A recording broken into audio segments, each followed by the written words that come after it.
Subscribe कीजिए bright future school of studies channel को और बेल आइकन दबाना ना भूलें, जिससे कि नए नए वीडियोस की जानकारी आपको सबसे पहले मिले। Bright future school of studies. Hello student, आज हम लोग इस वाले वीडियो में कार्बन कंपाउंड जो हमारा बहुत इंपॉर्टेंट चैप्टर है उसको हम डिस्कस करने वाले हैं। इसमें हम लोग कार्बन की कुछ प्रॉपर्टीज के कार्बन जो है वो अदर एलिमेंट से किस तरीके से डिफरेंट है, अपने आप में कुछ अलग ही वो प्रॉपर्टी रखता है।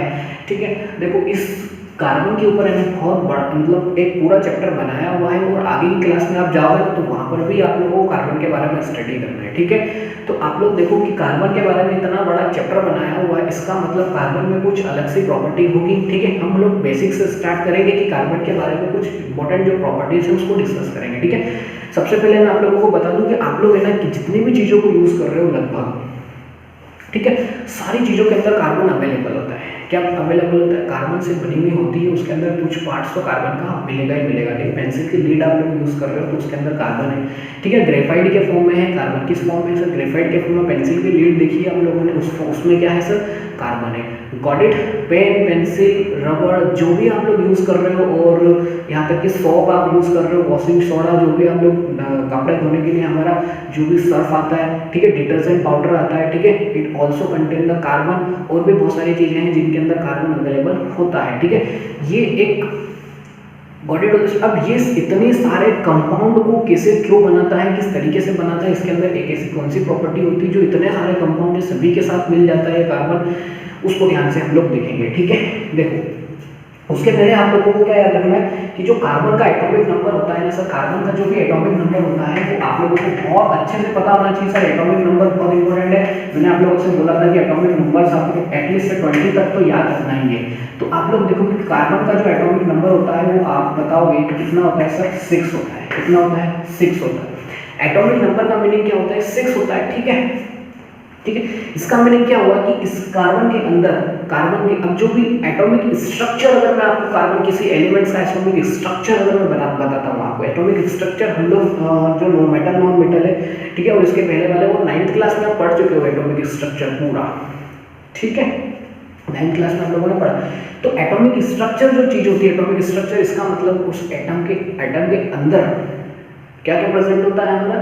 एक तो प्रोटॉन प्रेजेंट होता है, इलेक्ट्रॉन प्रेजेंट होता है और न्यूट्रॉन प्रेजेंट होते हैं। ये 3 पार्ट्स में और डिवाइड किया गया है एटम्स को। Got it? ठीक है, तो एटम के अंदर सबसे पहले क्या प्रेजेंट होता है? एटम के अंदर सबसे पहले न्यूक्लियस प्रेजेंट होता है। क्या प्रेजेंट होता है? न्यूक्लियस। क्या प्रेजेंट होता है? न्यूक्लियस, यानी कि उसका सेंटर वाला पार्ट होता है न्यूक्लियस। ठीक है, और न्यूक्लियस के अंदर आप देखोगे कि सर हमारे न्यूट्रॉन होते हैं और प्रोटॉन होते हैं। क्या होते हैं? न्यूट्रॉन और प्रोटॉन होते हैं। तो सर इलेक्ट्रॉन कहाँ होते हैं? इलेक्ट्रॉन्स इसके आसपास क्या करते हैं?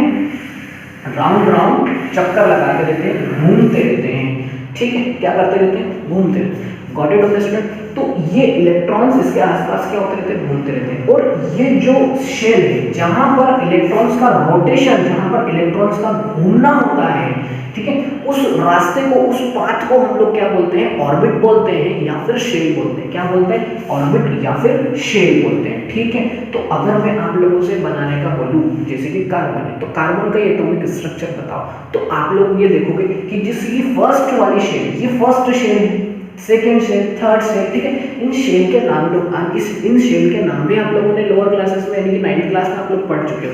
जो फर्स्ट शेल होती है वो के शेल होती है, सेकंड शेल कौन सी होती है? एल शेल, इसके बाद एम, एन, ऐसी शेल क्या होती जाती है? आगे बढ़ती जाती है। इट मींस ऑर्बिट जो होते हैं वो आगे बढ़ते जाते हैं। तो ये हमारी कौन सी शेल होती है सर? के होती है, ये एल होती है, और ये वाली कौन सी होती है? एम शेल होती है। ठीक है, तो और इनका जो इलेक्ट्रॉन का जो कॉन्फ़िगरेशन है, यानी कि इलेक्ट्रॉन्स कितने कितने किस ऑर्बिट में रहेंगे, ये किस फॉर्मूले के ऊपर डिपेंड करता है। ये फॉर्मूला होता है हमारे पास 2n²। कितना फॉर्मूला होता है? 2n²। Got it? ठीक है, यानी कि फर्स्ट वाली शेल में कितने इलेक्ट्रॉन हो सकते हैं, सेकंड शेल में कितने इलेक्ट्रॉन, मैक्सिमम कितने इलेक्ट्रॉन्स आ सकते हैं, थर्ड शेल में मैक्सिमम कितने इलेक्ट्रॉन्स आ सकते हैं, फोर्थ में कितने आ सकते हैं, ये फॉर्मूला डिसाइड करता है। ये बताता है कि आप मैक्सिमम इतने इलेक्ट्रॉन्स को फर्स्ट शेल में, के शेल में, एल शेल में, एम शेल में रख सकते हो। जैसे कि ये अगर मैं बात करता हूँ तो फर्स्ट शेल इट मींस के शेल, तो एन की प्लेस पर मैं क्या पुट करूंगा 1, इट मींस मेरे पास क्या जाएगा सिंपल 2। इसका मतलब ये हुआ कि मैं के शेल के अंदर सिर्फ और सिर्फ 2 इलेक्ट्रॉन्स को पुट कर सकता हूँ। यहाँ पर जैसे मेरे पास फर्स्ट शेल है, तो मैं सिर्फ और सिर्फ 2 इलेक्ट्रॉन्स को यहाँ पर क्या कर सकता हूँ, रख सकता हूँ। It is got it. Maximum 2 electron मुझे क्या करना है सर, फर्स्ट शेल में रखना होते हैं। Got it, first shell. इसके बाद अगर मैं सेकंड शेल की अगर मैं बात करता हूँ तो आप इसी फॉर्मूले में वैल्यू पुट करो 2n²। ये आप लोग लोअर क्लासेस में 9th क्लास में आप देख चुके हो, ठीक है। तो यहाँ पर अगर मैं बात करता हूँ 2n² यानी कि सेकंड शेल मेरे पास आ गई। तो सेकंड शेल अगर मेरे पास आ गई, इसका मतलब मैं n की वैल्यू 2 पुट करूंगा, ठीक है। तो अगर मैं n की वैल्यू 2 पुट करता हूँ तो 2 2 कितना हो जाएगा, 4। इट मींस मैं सेकंड वाली शेल में कितने इलेक्ट्रॉन्स पुट कर सकता हूँ, सेकंड वाली शेल में पुट कर सकता हूँ 8 इलेक्ट्रॉन। कितने इलेक्ट्रॉन्स, 8 इलेक्ट्रॉन्स। इस शेल में मैं 8 इलेक्ट्रॉन्स को पुट कर सकता हूँ। Got it all the student. तो यहाँ पर 8 इलेक्ट्रॉन 1 2 3 4 5 6 7, ठीक है। तो यहाँ पर आप लोगों को पता चला कि सेकंड वाली शेल में हम लोग सब 8 इलेक्ट्रॉन मैक्सिमम पुट कर सकते हैं। Got it. इसके बाद थर्ड शेल में, फोर्थ शेल में आप लोग पता कर सकते हो कि आप लोग कितने कितने इलेक्ट्रॉन्स हर शेल में ऑर्बिट्स में पुट कर सकते हो, ठीक है। मैं आपको क्यों बता रहा हूँ, क्योंकि इस वाले चैप्टर में इसका बहुत बड़ा रोल होने वाला है, ठीक है। बात आई समझ में, ठीक है। और हम लोगों ने मेटल नॉन मेटल जो है ना, उसमें भी आयनिक कंपाउंड्स पढ़े हैं, तो वो आयनिक कंपाउंड्स भी इसी पे बेस्ड थे, ठीक है। मेटल नॉन मेटल में हम लोग पढ़ चुके हैं। चलो देखते हैं आगे। अब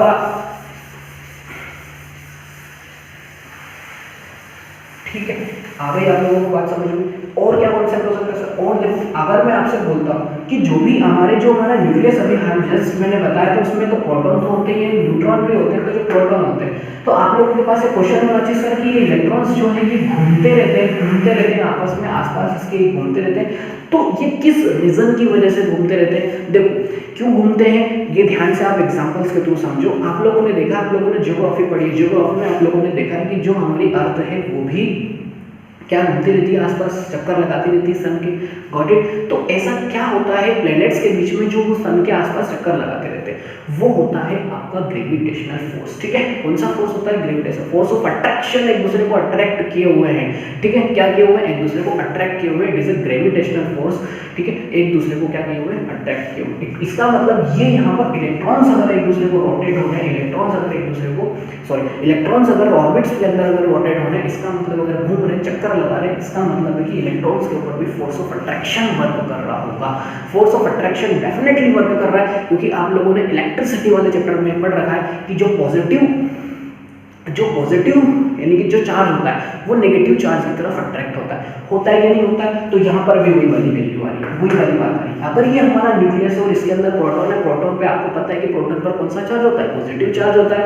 और आप लोगों को ये भी पता है कि सर इलेक्ट्रॉन है, इलेक्ट्रॉन के ऊपर नेगेटिव चार्ज होता है। इट मींस प्रोटॉन और इलेक्ट्रॉन के बीच में कौन सा फोर्स लगेगा, फोर्स ऑफ अट्रैक्शन फोर्स लगेगा यहाँ पर, ठीक है। तो इसी प्रोटॉन की वजह से, इसी न्यूक्लियस की वजह से क्या होता है, सारे के सारे इलेक्ट्रॉन, जितने भी इलेक्ट्रॉन्स ऑर्बिट में चक्कर लगाते हैं, वो क्या होते हैं, फोर्स ऑफ अट्रैक्शन से बंधे हुए हैं। क्या है ये, बंधे हुए हैं, ठीक है। इसलिए ये इस ऑर्बिट से बाहर की साइड नहीं जा पाते हैं। Got it. तो अब यहाँ पर आप लोगों को ये भी पता होना चाहिए कि सर यहाँ पर अगर 2 इलेक्ट्रॉन है तो ऑर्बिट में भी दो, जो न्यूक्लियस है ना, वहां पर भी 2 प्रोटॉन होंगे। कितने प्रोटॉन होंगे, 2 प्रोटॉन होंगे। अगर यहाँ पर 2 इलेक्ट्रॉन है तो हमारे जो ऑर्बिट है ना, जो न्यूक्लियस है, वहां पर भी हमारे 2 प्रोटॉन अवेलेबल होंगे। तभी तो इस इलेक्ट्रॉन को और इस इलेक्ट्रॉन को बांधे रखने के लिए, उसके ऑर्बिट में घुमाने के लिए हम लोगों को 2 प्रोटॉन की रिक्वायर्ड है, ठीक है। क्योंकि अगर एक प्रोटॉन होगा तो ये इलेक्ट्रॉन तो कहीं बाहर चला जाएगा, ठीक है। क्योंकि एक प्रोटॉन को एक इलेक्ट्रॉन ही क्या कर सकता है, अट्रैक्ट कर सकता है। इट मींस यहाँ से कंक्लूजन ये निकल के आ रहा है कि जितने इलेक्ट्रॉन्स ऑर्बिट में चक्कर लगा रहे हैं, उतने ही प्रोटॉन अवेलेबल होते हैं। यहाँ पर कहाँ पर अवेलेबल होते हैं, इलेक्ट्रॉन और प्रोटॉन के जो नंबर्स है वो बराबर होते हैं। इट मींस हम लोग बोल सकते हैं कि अगर किसी ऑर्बिट में यहाँ पर 2 इलेक्ट्रॉन्स अगर हैं तो प्रोटॉन भी यहाँ पर 2 हैं। गॉट इट, ठीक है। तो ये चीज आप लोगों को क्या करनी है, ध्यान रखना है, ठीक है। तो ये कार्बन, अब कार्बन के बारे में हम लोग बात करते हैं। देखो कार्बन जो होता है ना सर, कार्बन इतना इंपॉर्टेंट है कि इसका ये अर्थ क्रस्ट में है। कार्बन जो है अर्थ क्रस्ट की अगर बात करता हूँ 0.02%, सिर्फ और सिर्फ 0.02% यानी कि हाइड्रोकार्बन के फॉर्म में, कोल के फॉर्म में, पेट्रोलियम के फॉर्म में ये अर्थ क्रस्ट में पाया जाता है, अर्थ क्रस्ट में फाउंड होता है। सिर्फ और सिर्फ कितना परसेंट है ये कार्बन, 0.02%। Got it. तो इतना कम है ये, इसके बाद हम लोग अगर हमारे इन्वायरमेंट की बात करते हैं तो इन्वायरमेंट में भी ज़्यादा नहीं है, ये कार्बन डाइऑक्साइड के फॉर्म में 0.03% ही होता है। कितना होता है? 0.03% ही कार्बन अवेलेबल होता है। ठीक है, तो इतनी कम इसकी क्वांटिटी होने की वजह से it is a very important element. Got it? ये बहुत एलिमेंट बहुत इंपॉर्टेंट है हमारे लिए आगे आने वाले, है ना, जो भी हमारे टॉपिक से धीरे धीरे आप लोगों को पता चलेगा कि और इम्पोर्टेंट क्यों है कार्बन। Got it?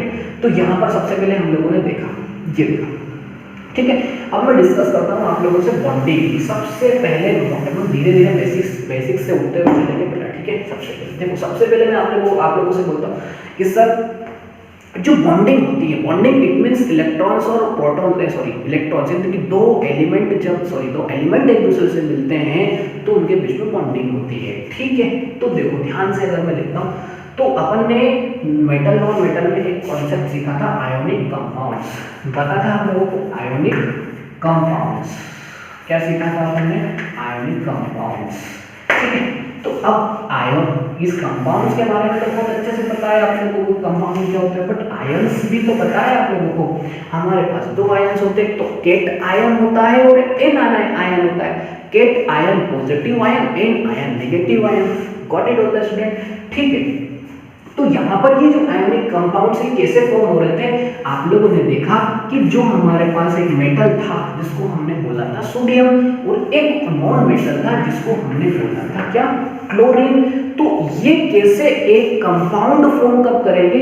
जब ये दोनों एक दूसरे से क्या होंगे? मिलेंगे। तो ये एक दूसरे से मिलते क्यों हैं? ये एक दूसरे से कंपाउंड क्यों फॉर्म करते हैं? ठीक है, जैसे सोडियम ने क्लोरीन को देखा तो क्लोरीन की तरफ अट्रैक्ट हुआ और क्लोरीन भी सोडियम की तरफ अट्रैक्ट हुआ। इसका मतलब ये एक दूसरे के एक दूसरे की जो जरूरत है उनको पूरा कर रहे होंगे, जब भी तो मिल रहे होंगे ना, नहीं तो क्यों मिल रहे होंगे? अब देखो, कोई भी जो एलिमेंट है ना, कोई भी एलिमेंट, ठीक है ना, कोई भी एलिमेंट नोबल गैस का कॉन्फ़िगरेशन रखना चाहता है। नोबल गैस कॉन्फ़िगरेशन का मतलब क्या होता है सर? नोबल गैस यानी कि हमारी कितनी सारी नोबल गैसेस हैं, ठीक है ना, हीलियम है और भी है, जेनॉन है, ये सभी हमारी नोबल गैसेस है, आर्गन है, ये सभी कैसी नोबल गैसेस है। आप लोगों ने देखा कि सर नोबल जो गैसेस होती है वो किसी से रिएक्शन नहीं करती है। तो सर रिएक्शन क्यों नहीं करती है? वो इसलिए रिएक्शन नहीं करती है क्योंकि उनको इलेक्ट्रॉन्स की जरूरत नहीं होती है। अब इलेक्ट्रॉन्स की जरूरत क्यों नहीं होती? इलेक्ट्रॉन्स की जरूरत, इसका मतलब क्या हुआ कि हर एक एलिमेंट को एक नोबल गैस कॉन्फ़िगरेशन लेने के लिए, यानी कि किसी के ऊपर भी डिपेंड नहीं होने के लिए या एग्जिस्ट करने के लिए उनको अपना इलेक्ट्रॉन कॉन्फ़िगरेशन कंप्लीट करना होता है। क्या करना होता है? इलेक्ट्रॉन कॉन्फ़िगरेशन कंप्लीट करना होता है। जैसे कि अगर मैं मानता हूं कि सोडियम है, ठीक है, तो आप लोग मुझे बताओ कि सोडियम का एटॉमिक नंबर कितना होता है? तो सर आप लोग बोलोगे कि सर सोडियम का जो एटॉमिक नंबर होता है ना, एटॉमिक नंबर, इसीलिए मैंने आप लोगों से बोला था कि मैं ना एटॉमिक नंबर आपको याद रखना। तो एटॉमिक नंबर आप लोग बोलोगे सर 11 होता है सोडियम का। हाँ ठीक है, तो सर इससे क्या पता चला कि एटॉमिक नंबर अगर सोडियम का हमारा 11 होता है, तो इससे क्या कंक्लूजन निकला? इससे ये कंक्लूजन निकला कि मैं बोल सकता हूँ कि सोडियम के अंदर 11 प्रोटॉन प्रेजेंट होते हैं।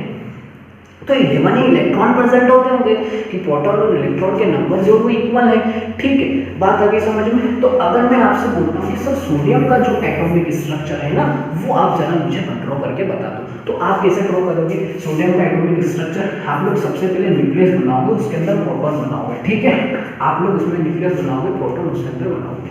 तो ये प्रोटॉन है, सपोज करो ये हमारा न्यूक्लियस है। अब इस न्यूक्लियस के बाद न्यूक्लियस हो गया। अब न्यूक्लियस के आसपास क्या होता है सर? इलेक्ट्रॉन्स के घूमने का रास्ता। अब इलेक्ट्रॉन्स के घूमने का रास्ते को हम क्या बोलते हैं सर? ऑर्बिट बोलते हैं या शेल बोलते हैं? तो ऑर्बिट बोलते हैं या शेल बोलते हैं? तो ऑर्बिट। ठीक, तो ये फर्स्ट वाला हमारा ऑर्बिट हुआ। क्या हुआ? फर्स्ट हमारा ऑर्बिट हुआ। मैं इलेक्ट्रॉन एटॉमिक स्ट्रक्चर बना रहा हूँ आपका यहाँ पर सोडियम का, ध्यान से सुनना, ठीक है। देखो हमारा ये क्या हो गया, हमारा ये एटॉमिक स्ट्रक्चर सोडियम का अगर हो गया, ठीक है, तो यहाँ पर ये सोडियम हो गया तो फर्स्ट वाला हो गया, ठीक है। तो सर हम लोगों ने अभी जस्ट इसके पहले देखा था कि जब भी कोई एटॉमिक स्ट्रक्चर हम ड्रॉ करते हैं तो 2n² के फॉर्मूले में चलते हैं, यानी कि first orbit it means k shell, इसको हम क्या बोलते हैं? k शेल बोलते हैं। कितने इलेक्ट्रॉन्स को मैं रख सकता हूँ इसमें? आप बोलोगे सर सिर्फ और सिर्फ आप 2 ही इलेक्ट्रॉन्स को इसके अंदर पुट कर सकते हो, ठीक है, according the formula of 2n²। What it is, ठीक है, इसको ध्यान रखो, यानी कि फर्स्ट वाले ऑर्बिट में मैं 2 इलेक्ट्रॉन्स को पुट कर सकता हूँ, ठीक, यानी कि टोटल है हमारे पास 11 है, इसका मतलब ये हुआ, ठीक है, कि 11 इसके पास इलेक्ट्रॉन। ध्यान से सुनो, तो 2 और ये, अब नेक्स्ट वाले ऑर्बिट में ये नेक्स्ट वाले बाकी के जो इलेक्ट्रॉन बचे हुए हैं, 2 इलेक्ट्रॉन्स तो ऑलरेडी हो चुके हैं, 1 इलेक्ट्रॉन 2 इलेक्ट्रॉन, अब बाकी कितने इलेक्ट्रॉन बचे हुए सर? आप बोलोगे कितने इलेक्ट्रॉन? 9 इलेक्ट्रॉन यहाँ पर बचे हुए। तो सेकेंड वाली शेल आ गई है, कौन सी शेल आ गई? सेकेंड वाली शेल। तो आप लोग देखोगे सेकेंड वाली सेल में मैं कितने इलेक्ट्रॉन पुट कर सकता हूँ, तो आप बताओगे सर सेकेंड में, फर्स्ट वाली सेल में आप लोग 2 इलेक्ट्रॉन पुट कर सकते हो, सेकेंड वाली सेल में आप लोग इस फॉर्मूला वैल्यू जिसे पुट करोगे आपके पास आएगा 8, यानी कि सेकेंड वाली शेल में हम लोग कितने इलेक्ट्रॉन पुट कर सकते हैं? सिर्फ और सिर्फ 2 इलेक्ट्रॉन। तो यहाँ पर अगर मैं सेकेंड शेल में देखूँ तो 8 इलेक्ट्रॉन मैं यहाँ पुट कर सकता हूँ। कितने इलेक्ट्रॉन? 8 इलेक्ट्रॉन, 1 2 3 4 5 6, ठीक है, 7 और 8 कहीं नहीं, ठीक। तो मैंने ये 8 इलेक्ट्रॉन्स यहाँ पर पुट कर दी। तो क्या ये एटॉमिक नंबर के अकॉर्डिंग कंप्लीट हो गया? क्या हमारा 8 इलेक्ट्रॉन तो मैंने यहाँ पुट किए और 2 इलेक्ट्रॉन यहाँ पुट के, टोटल इलेक्ट्रॉन होगा मेरे पास 10, लेकिन एटॉमिक नंबर है कितना सर? 11 है, यानी कि 1 इलेक्ट्रॉन और बच रहा है। तो वो 1 इलेक्ट्रॉन ना इस शेल में जाएगा, ना इस वाली शेल में जाएगा, ना इस ऑर्बिट में जाएगा, ना उस वाले ऑर्बिट में जाएगा। इसका मतलब उस वो जो 1 इलेक्ट्रॉन है वो लास्ट वाले ऑर्बिट में घूमता रहेगा अकेला। 1 इलेक्ट्रॉन जो बचा हुआ है ना वो लास्ट वाले ऑर्बिट में घूमता रहेगा। तो ये सोडियम का लास्ट वाला ऑर्बिट है। Got it? और समझ में आया सभी को? ठीक है, तो ये अब सोडियम क्या चाहता है? सोडियम ये चाहता है कि ये अपना ऑक्टेट यानी कि अपने सारे के सारे ऑर्बिट को कंप्लीट कर ले, सारे ऑर्बिट को कंप्लीट कर ले। इसका मतलब है कि ये सोडियम ये चाहता है, ये सोडियम क्या चाहता है कि ये अपने सारे के सारे ऑर्बिट यानी कि सारी की सारी शेल को कंप्लीट कर ले इस 2m² के फॉर्मूले से। तो क्या इसकी थर्ड शेल कंप्लीट है? थर्ड सेल क्या कंप्लीट है इसकी? आप देखोगे नहीं है, क्योंकि थर्ड सेल में तो मुझे इलेक्ट्रॉन चाहिए। मैक्सिमम कितने इलेक्ट्रॉन होना चाहिए थर्ड सेल में भी? 8 इलेक्ट्रॉन होना चाहिए। 8 इसका मतलब ऑक्टेट कंप्लीट होना चाहिए। कितना कंप्लीट होना चाहिए? ऑक्टेट। इसका मतलब है इसको इस वाली शेल को कंप्लीट करने के लिए, इस वाली शेल को कंप्लीट करने के लिए, यानी कि लास्ट शेल को कंप्लीट करने के लिए, उसके लास्ट शेल को कंप्लीट करने के लिए इसमें 7 इलेक्ट्रॉन की और नीड है। कितने इलेक्ट्रॉन्स की नीड है? 7 इलेक्ट्रॉन्स की और नीड है, 7 इलेक्ट्रॉन्स।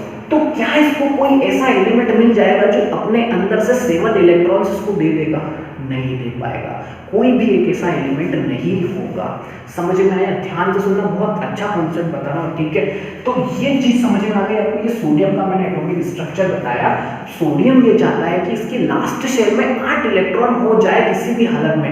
8 इलेक्ट्रॉन, 8 मतलब क्या होता है? ऑक्टेट होता है। क्या होता है सर? ऑक्टेट होता है। क्या होता है मेरा? ऑक्टेट होता है। Got it? तो ये ऑक्टेट यानी कि चाहता है कि मेरा ऑक्टेट कंप्लीट हो जाए। ये चाहता है कि मेरा नोबेल गैस कॉन्फ़िगरेशन मुझे मिल जाए। What is noble gas configuration? It means ये फ्रीली एग्जिस्ट रहना चाहता है, एग्जिस्ट यानी कि लाई करना चाहता है पृथ्वी पर। ठीक है, अभी ये सेटिस्फाई नहीं है, ये खुद को सेटिस्फाई करना चाहता है। ये कब सेटिस्फाई होगा?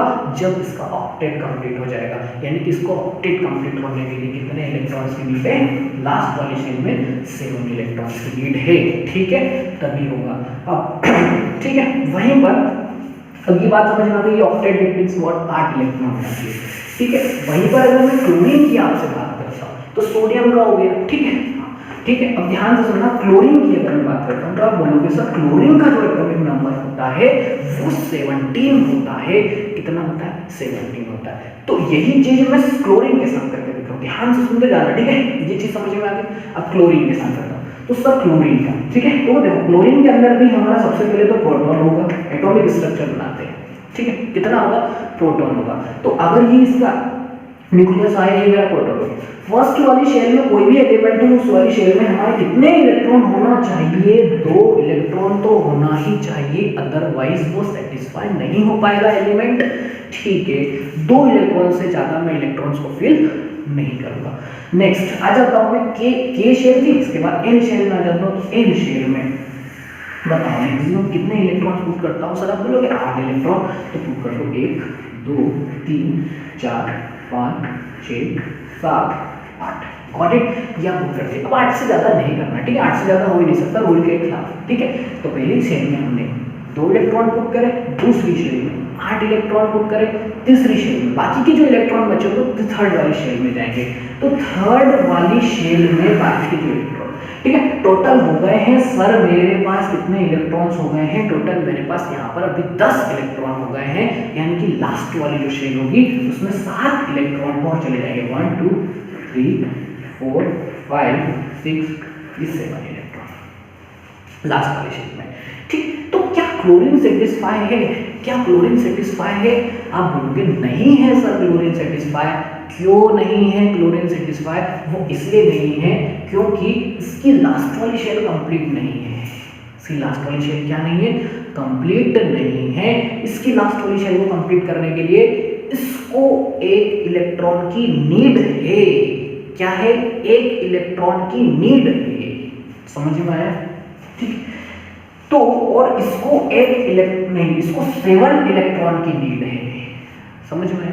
यानी कि इसको नोबेल बेस का अपना ऑक्टेट कंप्लीट करने के लिए और इसको अपना ऑक्टेट कंप्लीट करने के लिए, ठीक है, या तो अब देखो मेरी बात को ध्यान से सुनो, ये मेरा सोडियम है, मैं लिख देता हूं यहां पर सोडियम, ठीक है, और ये मेरा क्या है सर? मेरा क्लोरीन है। ठीक, तो अगर मैं लिखता हूं तो अब सोडियम के पास 2 रास्ते हैं ऑक्टेट कंप्लीट करने के लिए। 2 रास्ते हैं। कौन कौन से 2 रास्ते हैं वो ध्यान से सुनना। क्लोरीन के पास भी 2 रास्ते हैं, ठीक है, ध्यान से सुनना।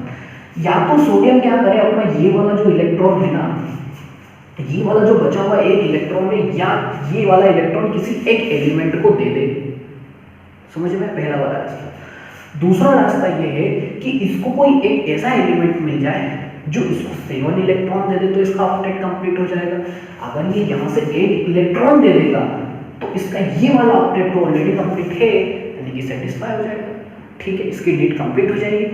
अगर ये वाला एक इलेक्ट्रॉन किसी दूसरे एलिमेंट को ये दे देता है, इसका ये वाला ऑक्टेट कंप्लीट हो जाएगा कि नहीं हो जाएगा? बिल्कुल हो जाएगा सर, ये वाला ऑक्टेट इसका कंप्लीट हो जाएगा। ठीक है, क्योंकि इसको एक ऐसा कोई सा भी एलिमेंट नहीं मिलेगा जो 7 इलेक्ट्रॉन दे सकता है। मतलब इलेक्ट्रॉन 7 इलेक्ट्रॉन देना किसी भी एलिमेंट के लिए बहुत बड़ी बात होती है, बहुत ज़्यादा अमाउंट ऑफ एनर्जी की रिक्वायर्ड होती है। ठीक है, तो 7 इलेक्ट्रॉन कोई नहीं देता। मैक्सिमम अगर कोई इलेक्ट्रॉन एलिमेंट दे सकता है तो कितने इलेक्ट्रॉन दे सकता है? 4 इलेक्ट्रॉन्स। ठीक है, 4 भी नहीं देता, मैक्सिमम 3 का ही आता है, वो 3 इलेक्ट्रॉन दे सकता है। ठीक, तो अब सोडियम के पास 2 रास्ते हैं, तो सोडियम इजी वाला रास्ता अपनाएगा। 7 इलेक्ट्रॉन तो कोई देगा नहीं इसको, तो ये जो अपना एक इलेक्ट्रॉन बचा हुआ है ना, ये इसको क्लोरीन को क्या कर देगा? दे देगा।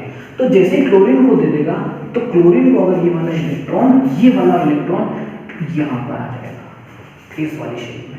ठीक है, तो सर क्लोरीन के पास जैसे ही इलेक्ट्रॉन गया, क्लोरीन का लास्ट वाली शेल में 8 इलेक्ट्रॉन हो गए, और 8 इलेक्ट्रॉन हो गए, इट मींस उसका ऑक्टेट कंप्लीट हो चुका है।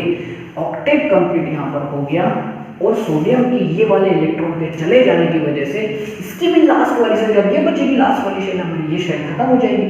ठीक, तो इस वाली लास्ट वाली शेल में भी हमारे 8 इलेक्ट्रॉन हो जाएंगे। तो यहाँ पर सोडियम कब सेटिस्फाई होगा? जब ये क्लोरीन को इलेक्ट्रॉन देगा। और क्लोरीन कब सेटिस्फाई होगा? जब ये सोडियम से 1 इलेक्ट्रॉन लेगा। ठीक है, तो यहाँ पर बन जाते हैं हमारे केट आयन और एन आयन। ठीक है, तो अब केटायन और एन आयन क्या बोल रहे हो सर आप? केट आयन का मतलब होता है पॉजिटिव साइन, और एन आयन का मतलब होता है नेगेटिव साइन। ध्यान से देखो, अगर यहाँ से एक इलेक्ट्रॉन गया क्लोरीन के पास, तो जैसे ही एक इलेक्ट्रॉन जाएगा, आप लोगों ने पढ़ा है, पहले मैं बता चुका हूँ कि जितने प्रोटॉन है ना उतने ही इलेक्ट्रॉन है। ठीक है, तो यहाँ से अगर एक इलेक्ट्रॉन यहाँ चला जाएगा तो सर अभी प्रोटॉन हमारे पास 11 है, तो 11 ही प्रोटॉन रहेंगे, बट इलेक्ट्रॉन कितने हो जाएंगे इस इलेक्ट्रॉन के जाने के बाद? आप बोलोगे सर 10 इलेक्ट्रॉन बचेंगे, क्योंकि एक इलेक्ट्रॉन तो क्या होगा? निकल गया ना क्लोरीन के साथ। तो आप बोलोगे सर 10 इलेक्ट्रॉन और बचेंगे, तो यहाँ पर 10 इलेक्ट्रॉन बचेंगे, यानी कि नंबर ऑफ प्रोटॉन तो 11 ही है, और इलेक्ट्रॉन कितने हैं? 10। तो नंबर ऑफ प्रोटॉन के ज़्यादा होने की वजह से सोडियम के ऊपर आ जाएगा प्लस चार्ज। कौन सा चार्ज आ जाएगा? प्लस चार्ज आ जाएगा। वहीं पर क्लोरीन की बात करते हैं। क्लोरीन प्रोटॉन कितने हैं? बोलोगे 17। इलेक्ट्रॉन कितने हैं? बोलोगे 17, क्योंकि जितने प्रोटॉन होते हैं उतने ही इलेक्ट्रॉन होते हैं। तो इसकी क्या कॉन्सेप्ट होता है कि इलेक्ट्रॉन इसमें क्या हो जाएंगे, ज़्यादा हो जाएंगे, इलेक्ट्रॉन ज़्यादा हो जाएंगे, क्योंकि प्रोटॉन से इलेक्ट्रॉन क्या हो जाएंगे, ज़्यादा हो जाएंगे। क्योंकि आप बोलोगे 17 तो इलेक्ट्रॉन हो जाएंगे 18, तो नंबर ऑफ इलेक्ट्रॉन यानी कि नंबर ऑफ नेगेटिव चार्ज ज़्यादा होने की वजह से इलेक्ट्रॉन इस क्लोरीन के ऊपर नेगेटिव चार्ज लग जाएगा। इसके पास पॉजिटिव चार्ज, इसके पास negative charge.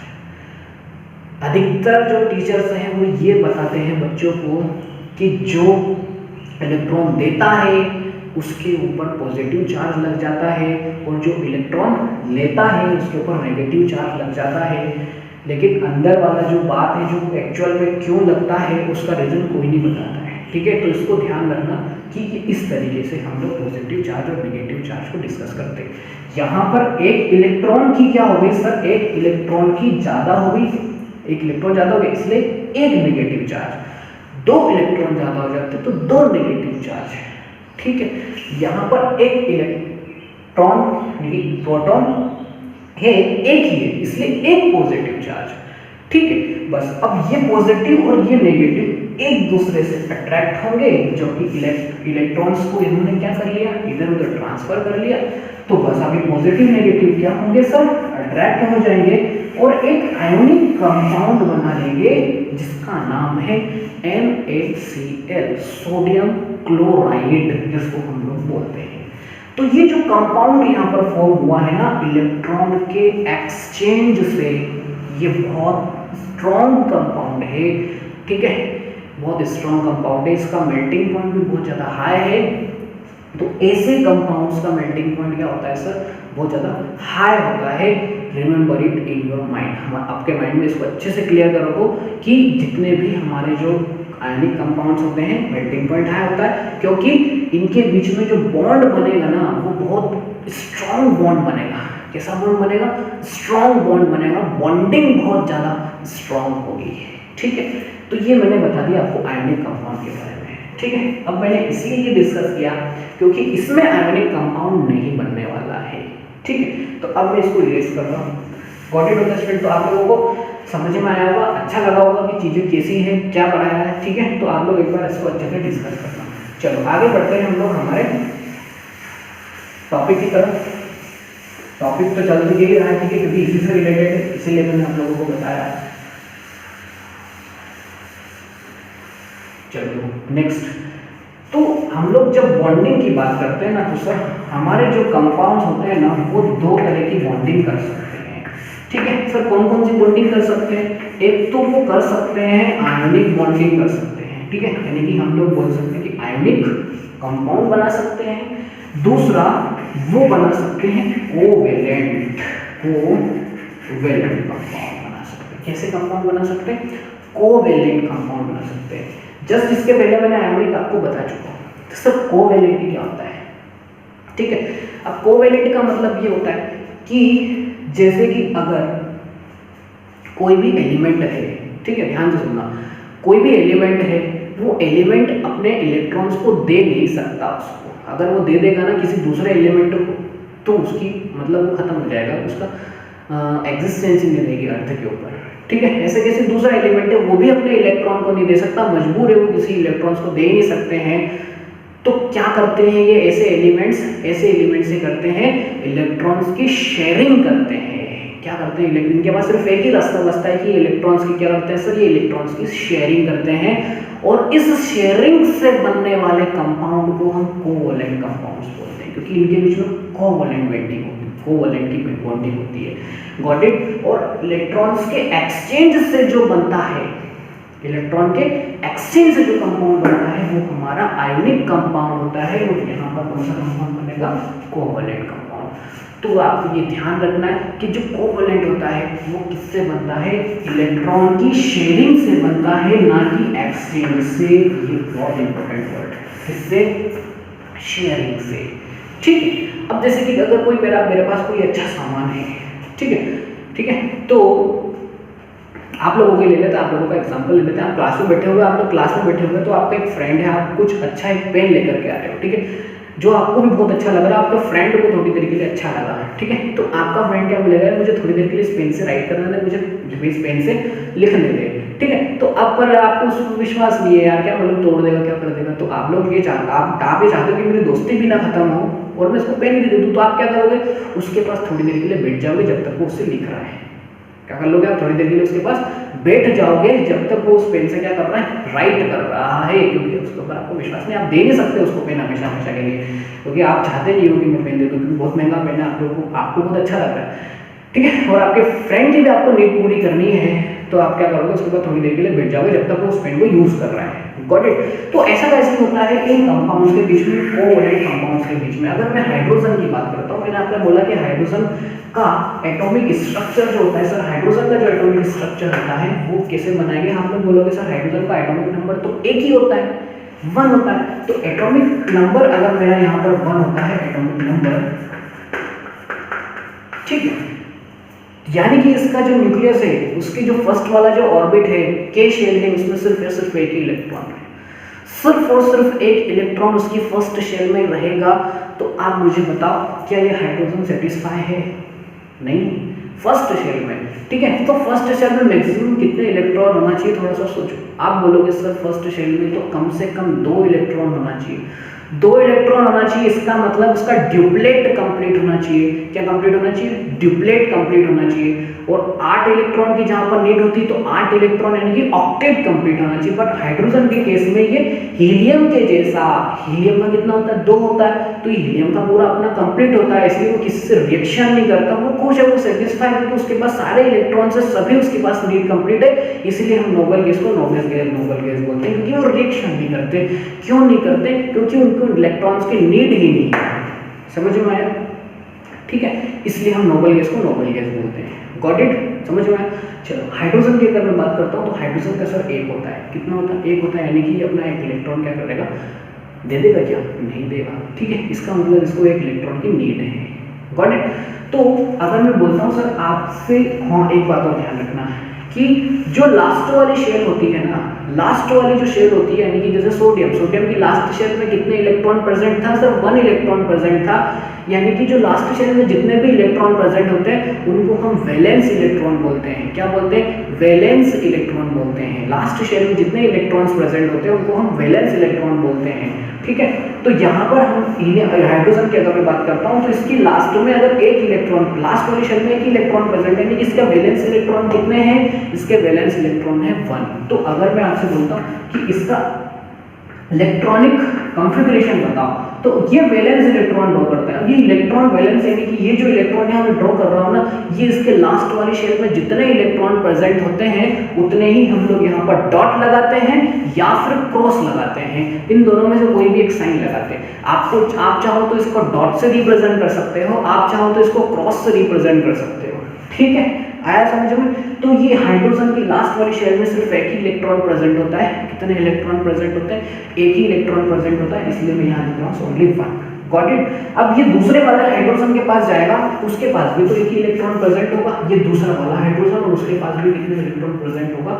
Only 1 electron is present in the second hydrogen also. ठीक है, ये हाइड्रोजन कोई अलग थोड़ी ना है। तो अब इसको भी एक इलेक्ट्रॉन की नीड है, इसको भी एक इलेक्ट्रॉन की नीड है। ये इलेक्ट्रॉन ना इसको दे सकता है और ये भी इसको नहीं दे सकता। इलेक्ट्रॉन का एक्सचेंज तो इसमें पॉसिबल है ही नहीं कि ये दोनों एक दूसरे को electron they they.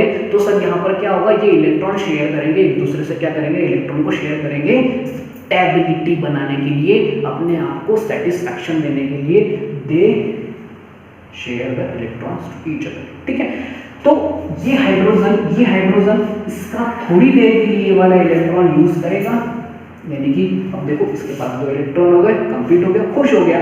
As it is ये वाला हाइड्रोजन भी इसका ये वाला इलेक्ट्रॉन क्या करेगा, शेयर करेगा, ये वाला हाइड्रोजन भी खुश। ठीक है, तो यहाँ पर इस वाले इलेक्ट्रॉन और इस वाले इलेक्ट्रॉन के बीच में एक बॉन्डिंग बनेगी। ये बॉन्ड बन गया, यानी कि यहाँ पर सिंगल बॉन्ड बनेगा। बॉन्डिंग का बहुत बड़ा रोल होने वाला है, ध्यान रखना। ठीक है, यानी कि बोल सकता हूँ कि हाइड्रोजन कितने बॉन्ड से एक दूसरे से जुड़े हुए हैं?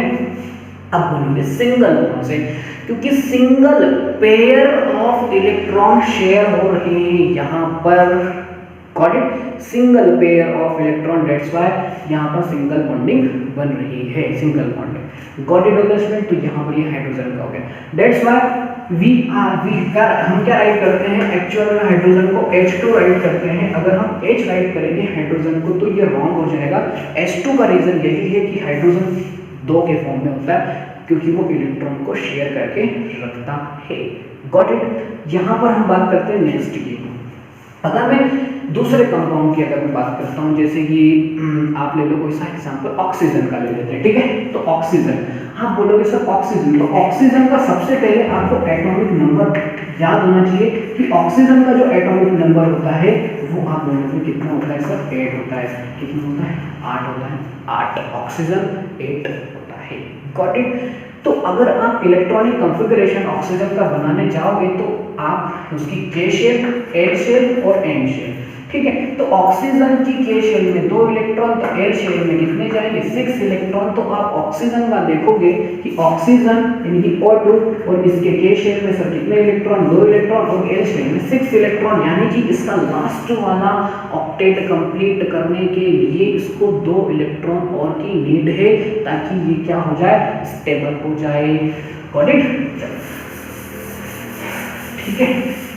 तो आप ध्यान से देखो, अब इसकी लास्ट शेल में मैंने आपसे बोला था कि सर जितने भी लास्ट शेल में जो इलेक्ट्रॉन प्रेजेंट होते हैं उनको हम वैलेंस इलेक्ट्रॉन बोलते हैं। क्या बोलते हैं, वैलेंस इलेक्ट्रॉन। तो यहाँ आप देखोगे सर इसमें वैलेंस इलेक्ट्रॉन है, कितने हैं, 6 हैं। तो अगर मैं इसको इलेक्ट्रॉन डॉट स्ट्रक्चर अगर मैं आपको बताऊं तो आप ऑक्सीजन को राइट करोगे और इसके 6 इलेक्ट्रॉन राइट कर दोगे। अब मैं 6 क्यों कर रहा हूँ, क्योंकि मुझे इलेक्ट्रॉन डॉट स्ट्रक्चर बनाने के लिए मुझे एटॉमिक नंबर की डेट नहीं होती, मुझे सिर्फ और सिर्फ वैलेंस इलेक्ट्रॉन चाहिए होता है और वैलेंस इलेक्ट्रॉन है 6, गॉट इट, आया चलो समझ में, ठीक है। तो यहाँ पर ये ऑक्सीजन का हो गया। अभी दूसरे वाले ऑक्सीजन के पास जाएगा तो दूसरा वाला ऑक्सीजन भी इसका क्या बोलेगा सर, 1 2 3 4 5 6 ये हो गया, इसके पास भी 6 इलेक्ट्रॉन।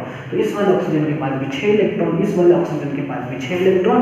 ये ऑक्सीजन इससे बोलेगा तू दे दे मुझे तेरे 2 इलेक्ट्रॉन, ये ऑक्सीजन बोलेगा तू भी मुझे दे दे तेरे 2 इलेक्ट्रॉन, यानी कि दोनों ही एक दूसरे से इलेक्ट्रॉन नहीं दे पाएंगे, ठीक है। तो फिर इनके पास एक ही रास्ता बचा इलेक्ट्रॉन को शेयर करने का, यानी कि कोवैलेंट बॉन्ड बनाने का। कौन से बॉन्ड बनाने का, कोवैलेंट बॉन्ड बनाएंगे, ठीक है। तो सर ये कितने इलेक्ट्रॉन शेयर करेंगे, ये 2 इलेक्ट्रॉन शेयर करेंगे, यहाँ से ये वाला इलेक्ट्रॉन और यहाँ से ये वाला इलेक्ट्रॉन, ठीक है। यानी कि ये ऑक्सीजन इसके 2 इलेक्ट्रॉन ले लेगा थोड़ी देर के लिए, ये ऑक्सीजन इसके 2 इलेक्ट्रॉन ले लेगा।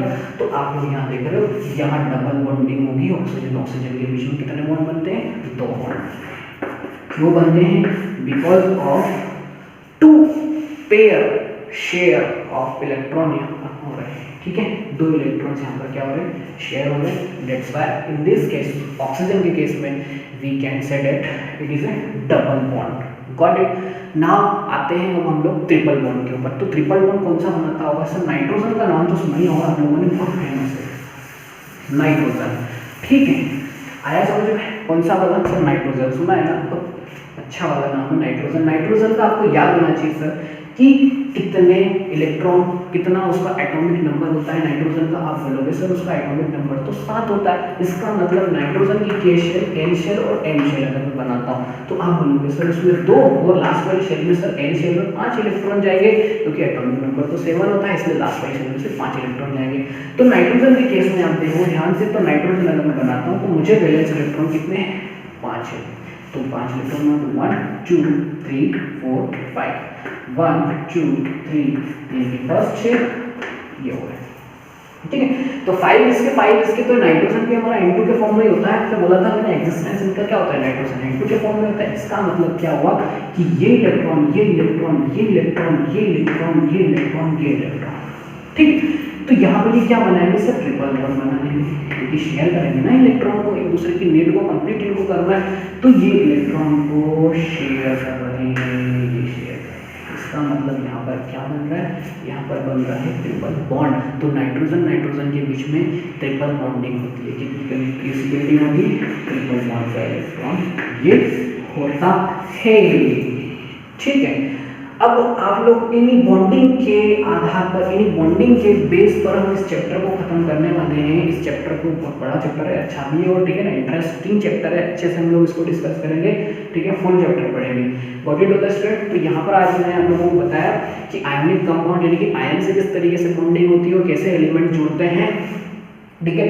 दूसरा मैंने आप लोगों को बताया कि कोवैलेंट बॉन्ड क्या क्या होता है, कोवैलेंट बॉन्ड किस तरीके की होती है, ठीक है। तो आप लोगों को ध्यान रखना है। अब एक बात और ध्यान रखो, लास्ट में जाते जाते बता देता हूँ आप लोगों को, जो कोवैलेंट बॉन्ड होते हैं ना, ये बहुत ज्यादा वीक बॉन्ड होते हैं, ठीक है। देखो ये ऑक्सीजन का ऑक्सीजन के साथ जुड़ना, नाइट्रोजन का नाइट्रोजन के साथ जुड़ना, ठीक है, और हाइड्रोजन का हाइड्रोजन के साथ जुड़ना, ये एक मजबूरी है इन लोगों की, ठीक है, ताकि ये एग्जिस्टेंस बना रखे।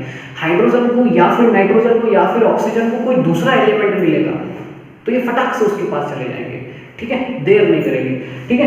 ये कंपाउंड क्यों, क्योंकि ये जो बॉन्ड होते हैं ना, ये जो बॉन्ड होते हैं ना, ये बॉन्ड कोवैलेंट बॉन्ड बहुत ज्यादा वीक बॉन्ड होते हैं, इसको ध्यान रखो, ठीक है।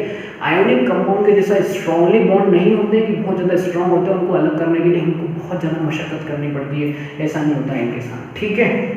हम लोग सिंपल रिएक्शन से बॉन्ड्स को ब्रेक भी कर सकते हैं। तो these are very weak bond, got it. तो कार्बन के साथ भी यही होने वाला है। क्या होने वाला है कार्बन के साथ? कार्बन भी हमारा क्या करेगा, कोवैलेंट बॉन्ड बनाता है हर एलिमेंट के साथ। कैसा कैसा बॉन्ड बनाता है? कोवैलेंट बॉन्ड्स, ठीक है। तो कोवैलेंट बॉन्ड के साथ ही वो इतने सारे कंपाउंड फॉर्म कर सकता है, इतने सारे मिलियंस ऑफ कंपाउंड हमारी अर्थ पर प्रेजेंट है कार्बन के फॉर्म में, गॉट इट। अब आने वाले वीडियो में हम लोग नेक्स्ट वाले वीडियो में बताऊंगा आप लोगों को कार्बन के बारे में, ठीक है, और भी हम अच्छे अच्छे बातें इसके बारे में डिस्कस करेंगे, ठीक है। तब तक के लिए आपकी बुक में ये दिया हुआ है, कम से कम 3 से 4 पेज आज मैंने डिस्कस कर लिए बुक के, तो आप लोग 3 से 4 पेज की जो बातें हैं उनको अच्छे से डिस्कस करो, उसको अच्छे से रीड करो, और रीड करने के साथ साथ आप लोग वीडियो को अच्छे से देखो, ठीक है। नहीं आई कुछ समझ में तो आप लोग मुझसे पूछ सकते हो, ठीक है। मिलते हैं हम नेक्स्ट वाले वीडियो में, तब तक के लिए बाय बाय, टेक केयर।